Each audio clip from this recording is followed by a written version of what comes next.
Winnipeg Jets trade talks are really starting to heat up and escalate as a brand new report has dropped from Elliot Friedman revealing a big Winnipeg Jets trade update, and he shed some light into what the Jets are planning to do as the deadline approaches, and one specific target that has been named has Jets fans fired up. Stay tuned for all that in this episode, but before we get into it, quick reminder to hit that subscribe button. If you're a part of the percentage who aren't subscribed to the channel, this is the place to be for daily Jets content, and over at Hattrick HQ, daily NHL content. We're getting fairly close to 1,000 subscribers over here, so make sure to hit that subscribe button. And over on Hattrick, we're on the road now to 11,000, so thank you guys for your continued support, and thank you for allowing us to hit 10K over there, 10,000 subscribers that is. But there's a lot to go over today. The Winnipeg Jets coming off of a brutal loss last night, and trade deadline is inching closer and closer, about a month and a half away, 6 weeks or so, and these are going to be a very important 6 weeks for this Winnipeg Jets team.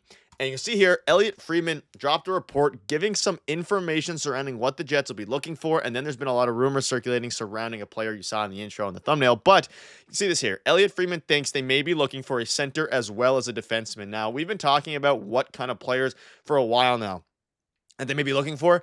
Obviously, we'll dive into the defense group here in a minute. But you can see this here report from the fourth period. A guy they've been linked to for a while is Rasmus Ristolainen. You pair that with the report from Elliot Friedman about what they're looking for.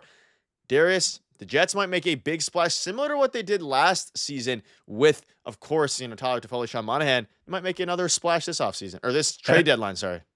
And it makes sense, right? If you look at what Elliot Friedman's saying, it looks like they want either a center or a defenseman. Makes perfect sense. We've been talking about this for weeks already, that this is exactly what this team needs if they are going to shore up both positions at the trade deadline. So that checks out. And obviously with Rasmus Ristolainen, I mean, he's a right shot defenseman. He's a big body, and he plays for the Philadelphia Flyers, of course. So, he's turned a corner in his career a little bit in the last little while. And obviously this is a player that the Jets have been targeting for quite some time at this point, as the fourth period alluded to, and other reports have alluded to as well, that they have been looking for his services for quite a while, and they could add another defenseman. We've been talking about it the last couple of weeks.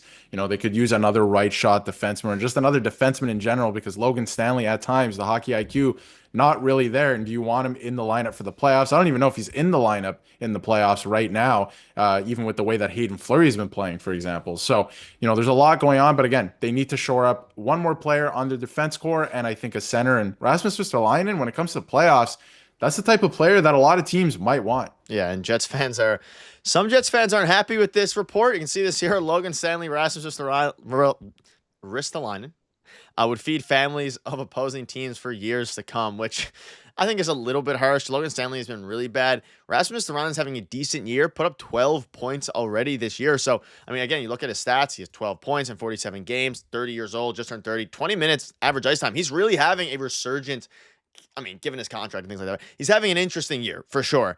And as you think about what it means for the Winnipeg Jets, you look at another report here from Jay Stoller. They definitely have interest in Rasmus Ristolainen, and that dates back to several years from JL Stoller. So there's a lot of buzz circulating the Winnipeg Jets and just their idea of making a move. And that's not something that you see too often with Winnipeg. Usually they're fairly tight-lipped. Obviously a smaller market team, at least when it comes to making huge splashes and huge signings. It becomes very interesting now that Elliot Friedman's starting to link some players. I think a move could get done sooner than later. Now, whether or not it's Rasmus Ristolainen is up in the air, but things are really starting to pick up here, and it's getting a little bit interesting.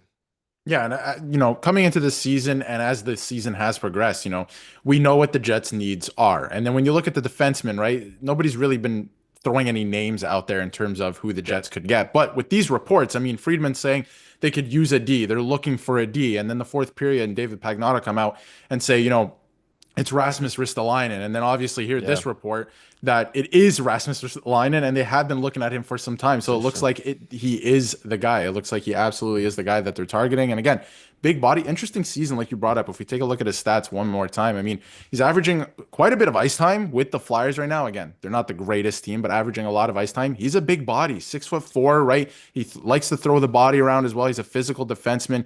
Again, he's not going to put up points or anything, but the Jets have a lot of offense from their back end. They don't need to add another guy who is an offensively minded defenseman. Again, he's 30 years old. It's not like it's anything egregious where he's 34, 35, something like that. So he's a guy that, maybe the Jets wouldn't mind adding. I know a lot of Jets fans are probably looking like we don't want another Logan Stanley, like literally another Logan Stanley, but he's another guy who's turned the corner a little bit. He can be a shutdown force. He likes to throw the body. That's what you need to do in the playoffs. And I think the Jets have more than enough offense already coming from their blue line. Yeah, he's definitely better than Logan Stanley. And you look at his JFresh chart, he's actually having an extremely good year. And again, he had a down year last year. You can look at the offense versus defense war chart there at the bottom. He's having a solid year.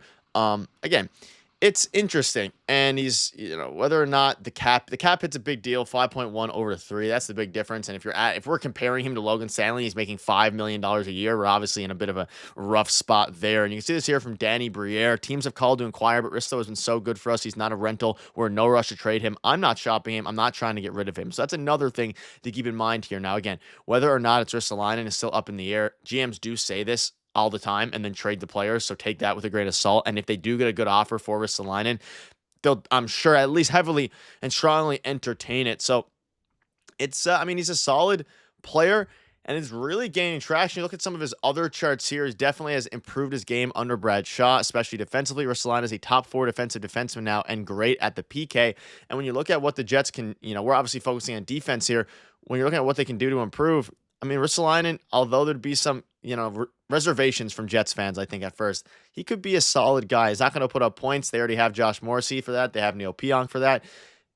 They have their guys. So I don't hate it. I don't love it though. I don't love it either. I think there's other options that could be a little bit safer, maybe fit a little bit better, but this is the guy that they've been heavily linked to. So it is what it is on that front. There's something about his game that they like, that they want to acquire here. I don't know exactly what it is, but again, I don't think this is a bad defenseman anymore. I think a lot of people, staple his name to the Buffalo Sabres when he was there and how bad they were and how bad he was on that team. But since coming to the Flyers and since some of the coaching changes, like you mentioned, he's turned the corner a little bit. You can see some of the stats, obviously, and not just stats in terms of assists and goals, but his advanced analytics. He's turned the corner a little bit. He's more of an effective defensive defenseman now, and I think a lot of teams are looking for that. I feel like the only reason he's not in more trade rumors is because of his cap hit still, right? 5.1. That's a little daunting.